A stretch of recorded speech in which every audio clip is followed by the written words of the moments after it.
বিছানায় মলত্যাগ করায় অসুস্থ স্ত্রীকে জীবিত কবর দেওয়ার চেষ্টা করলেন স্বামী। এবার এমনই চাঞ্চল্যকর ঘটনা ঘটেছে শেরপুরের শ্রীবর্দী উপজেলায়। ৮ আগস্ট দুপুরে অভিযুক্ত স্বামী খলিলুর রহমান তার স্ত্রী খুরশেদা বেগমকে ঘর থেকে টেনে উঠানে নিয়ে আসেন। এ সময় তার নাতি খোকন ঘটনাটি ভিডিও ধারণ করে সামাজিক যোগাযোগ মাধ্যম ফেসবুকে পোস্ট করেন, যা রাতারাতি ভাইরাল হয়।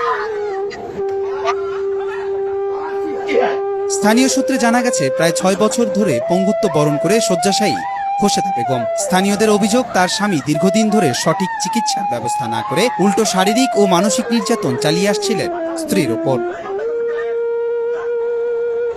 ঘটনার দিন ওই নারী বিছানায় মলত্যাগ করায় ক্ষিপ্ত হয়ে স্বামী তাকে টেনে হিঁচড়ে বাড়ির উঠানে নিয়ে যান এবং কোদাল দিয়ে গর্ত খুঁড়ে তার গায়ে মাটি চাপা দিতে থাকেন। এ সময় তাকে লাঠি দিয়ে আঘাত করতেও দেখা যায়।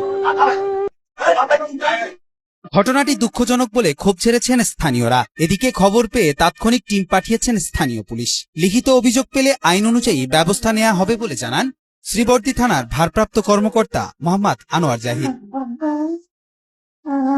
ভিডিওটি সামাজিক যোগাযোগ মাধ্যমে দেখার পর মর্মান্তিক বলে উল্লেখ করেছেন শ্রীবর্দী উপজেলা নির্বাহী কর্মকর্তা শেখ জাবের আহমেদ এবং এ বিষয়ে আইন অনুযায়ী ব্যবস্থা নেওয়ার কথাও জানান তিনি।